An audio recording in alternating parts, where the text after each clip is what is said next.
Herzlich willkommen im Alten Museum auf der Museumsinsel Berlin in Karl Friedrich Schinkels Rotunde, dem Herzen dieses Gebäudes. Das Gebäude selbst wiederum ist das Herz der Museumsinsel und der staatlichen Museen zu Berlin insgesamt. 1830 eröffnet ist es auch das älteste Haus der staatlichen Museen und eines der ältesten öffentlichen Museen überhaupt in Deutschland. Heute werden hier wieder wie zu Beginn antike Kunstwerke der Griechen, Etrusker und Römer gezeigt. Das war nicht immer so. Das Gebäude hat in den vielen 100 Jahren seit seiner Eröffnung 1830 eine wechselvolle Geschichte durchlebt. Das dunkelste Kapitel war natürlich der Zweite Weltkrieg mit einer teilweisen Zerstörung, die auch dieses Gebäude, insbesondere die Kuppel der Rotunde, in Mitleidenschaft gezogen hat. Das Gebäude wurde dann in den 1960er Jahren wieder hergestellt, getreu dem Entwurf Karl Friedrich Schinkels, der seinerseits sich bei diesem Gebäude sehr stark an berühmten Vorbildern orientiert hatte, namentlich dem Pantheon in Rom, also einem kaiserzeitlichen Gebäude des frühen 2. Jahrhunderts nach Christus, und einem Teil der Vatikanischen Museen in Rom, der Sala della Rotonda. Ausgestattet ist dieses Herz des Alten Museums nicht nur mit Wandmalereien und Stuckaturen, sondern vor allem auch mit originalen Kunstwerken, die man zum Teil eigens für diesen Zweck angekauft hat, sofern man sie nicht schon vorher im Besitz der königlichen Sammlungen hatte. In erster Linie sind es Götterfiguren, wie etwa hier diese beiden Satyren oder die Göttin Aphrodite, die sich hier ganz entkleidet darstellt in der Tradition einer von Künstler Praxiteles geschaffenen Statue des 4. Jahrhunderts vor Christus, und es zieht sich dann fort bis am Eingang dann der Gott Zeus und die Göttin Hera und die beiden Siegesgöttinnen Victoria oder im Griechischen eben Nike den Übergang zum Nordsaal mit den betenden Knaben flankieren, und zu dem gehen wir jetzt auch hin. Meisterwerke der griechischen Klassik des 5. und 4. Jahrhunderts vor Christus begrüßen die Besucherinnen und Besucher in diesem Raum unmittelbar im Anschluss an die Rotunde des Alten Museums. Viele dieser Meisterwerke sind uns allerdings nicht im Original erhalten, sondern nur in Anführungsstrichen in römischen Kopien der Kaiserzeit des 1. und 2. Jahrhunderts nach Christus, etwa der Doryphoros des Polyklet oder die Amazone, ebenfalls des Polyklet, also Kunstwerke, die die Römer noch schätzten und deswegen in großer Zahl kopierten. Eines der wenigen Originale, noch dazu in Bronze, dem kostbaren Metallwerkstoff, ist der sogenannte betende Knabe, den schon Friedrich der Große so sehr schätzte, dass er ihn für seine Privatsammlung kaufte und in Sanssouci auf der Terrasse des Weinbergschlosses direkt in der Blickachse seiner Bibliothek aufstellte. Heute steht an derselben Stelle eine Kopie des Originals seit 1830 im Alten Museum an dieser Stelle in einer Blickachse direkt dann quer durch die Rotunde durch. Der Rundgang im Hauptgeschoss des Alten Museums wird eröffnet durch einen Raum, den wir Zeit der Helden genannt haben. Hier geht es um die frühe griechische Zeit von etwa 1000 vor Christus bis 600 vor Christus, dargestellt anhand verschiedener Kunstwerke und handwerklicher Gegenstände aus Heiligtümern, aus Gräbern und aus Häusern.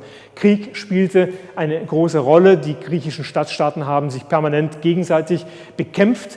Dies ist sowohl im Mythos wiedergespiegelt, das heißt also in den alten Geschichten der Götter und der Helden, findet sich dann aber auch in der Lebenswirklichkeit der Heiligtümer wieder, etwa in einer solchen Kriegerstatue aus dem Hera-Heiligtum von Samos, eine der wenigen großformatigen Kriegerdarstellungen in Stein, die sich überhaupt erhalten haben, von denen man nicht genau weiß, ob es einen Krieger oder einen Helden oder gar einen Gott darstellt. Helme zeigen, dass man damals in einer geschlossenen Formation, der sogenannten Phalanx, gekämpft hat. Sicherlich sehr furchteinflößend, wenn eine solche geschlossene Reihe mit solchen Helmen dann in die Schlacht gezogen ist.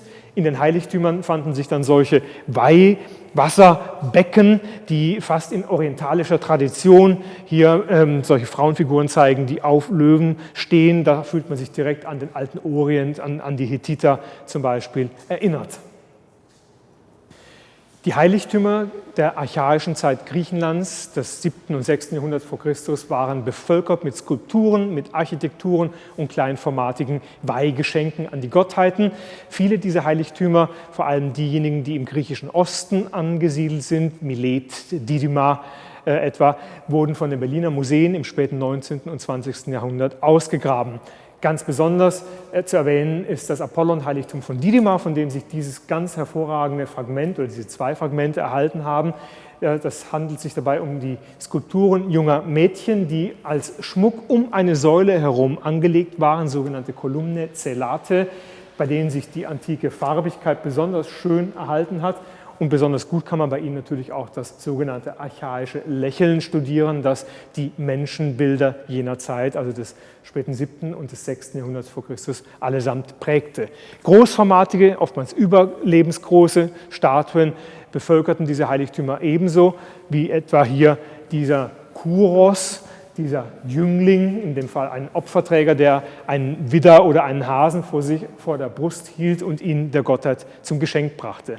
Exemplarisch für die Architekturen, die die griechischen Heiligtümer ausstatteten, die Tempel, die Altäre, die Säulenhallen, haben wir hier einige auch aus Ton ausgestellt, darunter aber auch dann einige Inschriften und Altäre in Marmor, die zu den ältesten ihrer Art gehören. Wir befinden uns im Raum der Grabdenkmäler der archaischen Zeit des 6. Jahrhunderts vor Christus. Hier gibt es Schwerpunkte, die sich einerseits in Athen ansiedeln lassen, andererseits im sogenannten griechischen Osten, also dem Festland auf dem heutigen türkischen Gebiet, dem antiken Kleinasien. Dort waren die berühmtesten Städte Ephesos und Milet. Milet wurde von den Berliner Museen ausgegraben und dieses Prachtstück eines Löwen als Grabwächters stammt von einem Grab, sicherlich eines mächtigen und reichen Milesiers. Ein anderer paralleler Löwe stammt dann aus weiter südlich gelegenen Regionen, aus Dacia in der Nähe von Knidos. Ein weiteres ganz bedeutendes Stück der Berliner Antikensammlung ist in diesem Raum ausgestellt. Es stammt aus keinem berühmten Ort, aber immerhin aus der Nähe von Athen, die sogenannte Berliner Göttin, von der wir heute wissen, dass sie keine Göttin war, sondern dass es eine normale Sterbliche, sicherlich aus gutem Hause, einem Aristokratengeschlecht aus Athen oder Umgebung, eine der besterhaltenen, vor allem im Hinblick auf ihre Bemalung, herausragend gut erhaltenen Skulpturen, die wir deswegen hier auch ausnahmsweise als Stein hinter Glas gestellt haben, damit die originale antike Farbigkeit sich besser hält.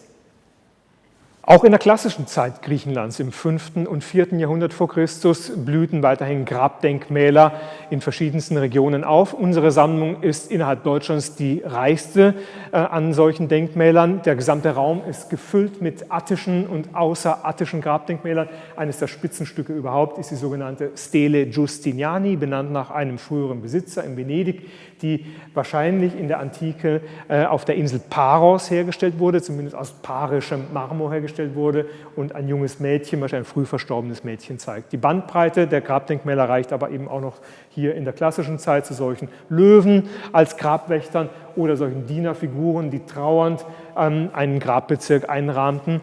Und natürlich gehörten außer den Grabreliefs auch noch verschiedenste Vasen zum Accessoire dieser Gräber, auch der klassischen Zeit. Aus jedem Schulbuch bekannt ist der berühmte griechische, athenische Staatsmann Perikles, von dem es wenige Bildnisse gibt. Eines davon befindet sich in Berlin in der Antikensammlung im Alten Museum. Perikles ist unter anderem für das Bauprogramm auf der Athener Akropolis verantwortlich, von der ein Modell auch in diesem Raum zu sehen ist. Parthenon, Erechtheion, Propyläen sind die Gebäude, die wir heute noch kennen und die von Perikles in Auftrag gegeben worden sind. Aus seiner Zeit stammen dann noch andere Bildnisse und Reliefs, die auf verschiedene, zum Teil oder größtenteils sogar unbekannte Gefallene hinweisen. In diesem Raum im Hauptgeschoss des Alten Museums werden 2 Themen ineinander verschränkt dargestellt. Zum einen geht es hier um das griechische Theater, zum anderen um die Griechen im Westen, in Italien und auf Sizilien.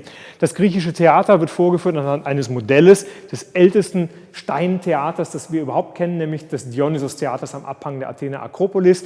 Direkt daneben die Statue eines sogenannten Paposilen, eines Bühnenchorleiters, der als ein kostümierter Chorleiter in der Tat sich zu erklären ist, der also rundum bekleidet ist mit einem zotteligen Kostüm und einer Maske und einem Art Kranz, der auf den Weingott Dionysos als Schutzgott des Theaters verweist. Eine ganz, ganz seltene, in diesem monumentalen Format, seltene Darstellung. Vis-à-vis zu ihm thront eines der Spitzenstücke der Sammlung und überhaupt weltweit einer der berühmtesten antiken griechischen Skulpturen, ein griechisches Original des frühen 5. Jahrhunderts vor Christus, nämlich ein Kultbild, das aus dem Süditalien stammt, aus der Koloniestadt Tarent im heutigen Apulien, wo man zu Beginn des 20. Jahrhunderts diese Statue entdeckt hat und dann außer Landes gebracht hat und auf dem Kunstmarkt verkauft hat, wo es dann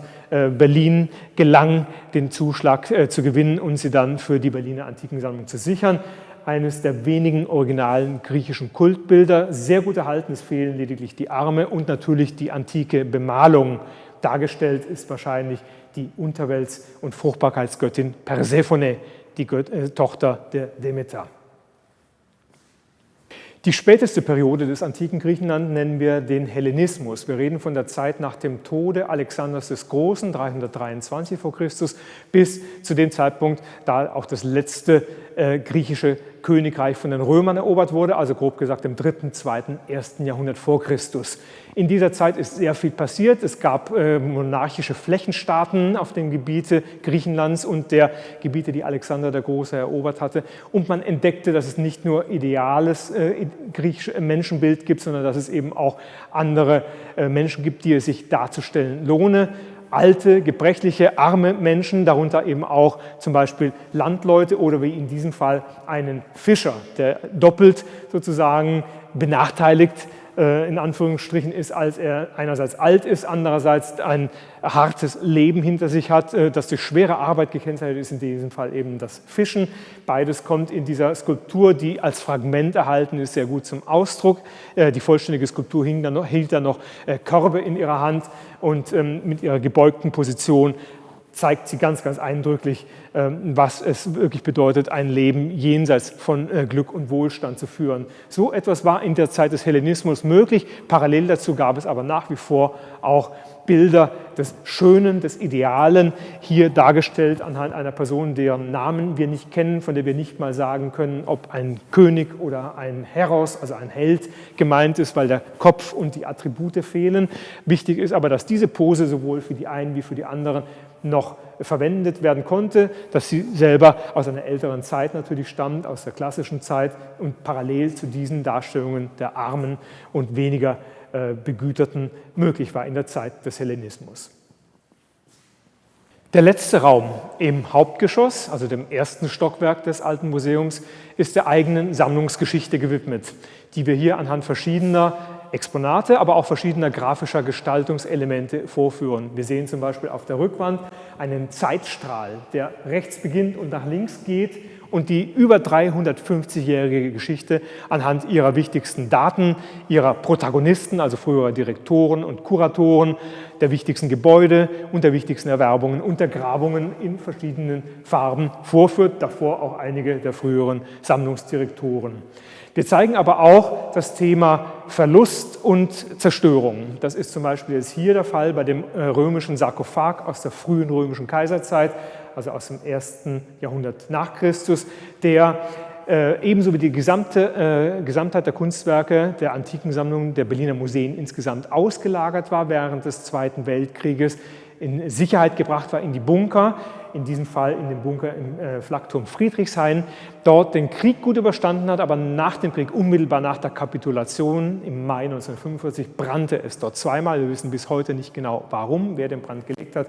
Und bei dieser Gelegenheit ist auch dieser Sarkophag in Mitleidenschaft gezogen worden, was man anhand dieser Schwärzungen, vieler Risse und der etwas bröseligen Struktur des Steins auch noch sehen kann.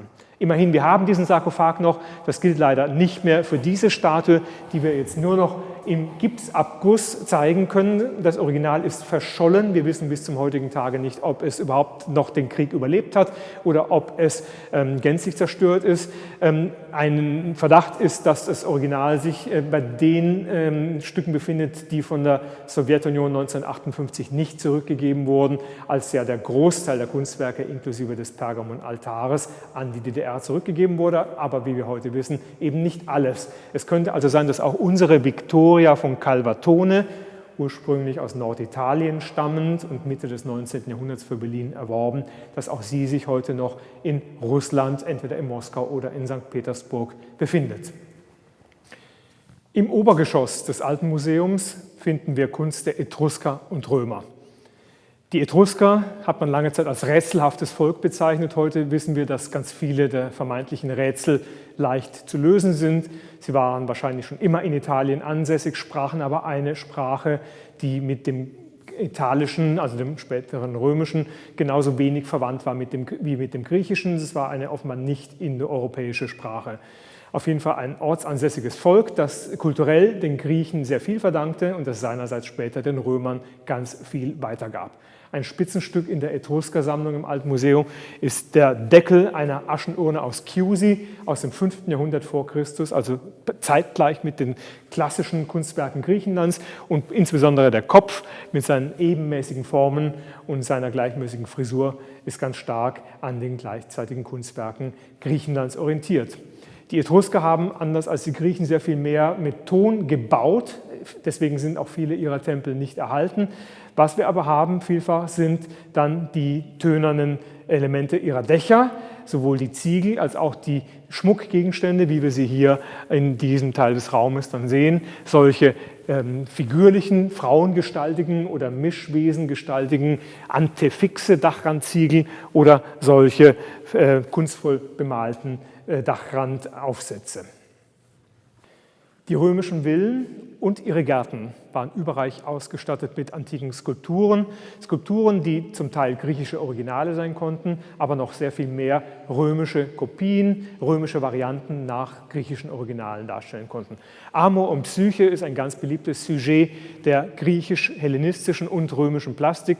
Psyche immer erkennbar an ihren Schmetterlingsflügeln. Die Liebesgeschichte drohte ein böses Ende zu nehmen, aber nach mehreren Prüfungen, die die beiden dann bestehen mussten, kam es dann doch zu einem guten Ende. Auch diese Skulptur dürfte eine römische Villa geschmückt haben. Das Gleiche gilt für die Skulptur des mythischen Jägers Meleager, der hier mit einer langen Lanze und einem Jagdhund dargestellt ist, aus einer Villa in der Nähe von Civitavecchia, nördlich von Rom stammend. Die römische Villenkultur ist Gegenstand dieses Raumes. Wir haben hier verschiedenste Kunstwerke aus verschiedenen Orten und verschiedenster Materialien, verschiedener Zeiten vereinigt.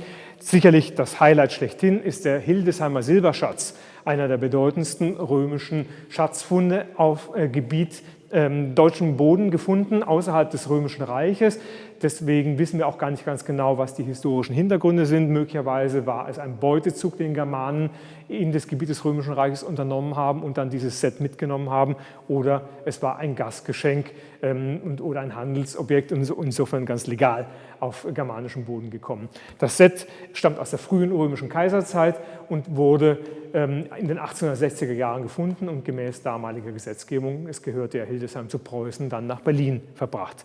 Direkt gegenüber diesem kostbaren Silberfund ist ausgestellt ein Set von Bronzegefäßen aus verschiedenen römischen Villen in der Nähe von Pompeji, also am Golf von Neapel, gefunden um 1900. Das waren also die üblicheren Sets, wie sie die Küchen und die Speiseräume der wohlhabenden, aber nicht ganz so reichen Leute ausstatteten. Darunter einige figürlich durchaus reich verzierte, wie dieser Krater weiter oben rechts. Ansonsten aber auch ganz einfache, funktionale Gefäße. Dieser Raum wird abgeschlossen durch einen Exkurs, der zur römischen Liebeskunst führt. Ein umgearbeitetes Grabrelief, das gedeutet worden ist als ein späteres Bordellschild, weist den Weg in dieses Liebeskabinett. Der letzte Saal im Obergeschoss des Alten Museums und somit am Ende des Rundganges überhaupt in unserem Haus ist dem römischen Porträt gewidmet. Die Römer haben die Kunst des Bildnisses, des Menschenbildnisses zu einer hohen Vollendung geführt. Bereits aus der Römischen Republik stammen die ältesten, die aus den Ahnenbildern hervorgegangen sind. Später in der Kaiserzeit hat man sowohl im Bereich des Kaiserhauses als auch im Bereich des Privaten, sowohl von Männern und Frauen als auch von Kindern, unzählige solche Porträts in Stein, in Marmor und in anderen Gesteinen hergestellt. Die Berliner Antikensammlung hat eine der größten Sammlungen antiker Porträts. In Deutschland ist es die größte und weltweit eine der größten. Spitzenstücke in dieser Sammlung sind zweifelsohne die Porträts von Caesar und Kleopatra. Caesar, Gaius Julius Caesar, Diktator auf Lebenszeit, 44 vor Christus ermordet, hatte zuvor noch die letzte Königin von Ägypten kennengelernt, Kleopatra VII., sich unsterblich in sie verliebt und mit ihr auch einen gemeinsamen Sohn, Kaisarion, gezeugt. Die Geschichte endete allerdings für alle Beteiligten nicht gut. Kleopatra musste dann nach Caesars Tod sich dann gegen den Octavian erwehren und gemeinsam mit Marc Anton, ihren nächsten Geliebten, ist ihr das allerdings nicht gelungen. Sie hat dann nach der Schlacht von Actium 30 vor Christus Selbstmord begangen. Daraufhin wurde Ägypten dann Provinz des Römischen Reiches. Nur in Berlin, nur in der Antikensammlung, im Alten Museum auf der Museumsinsel sind die beiden gemeinsam zu sehen.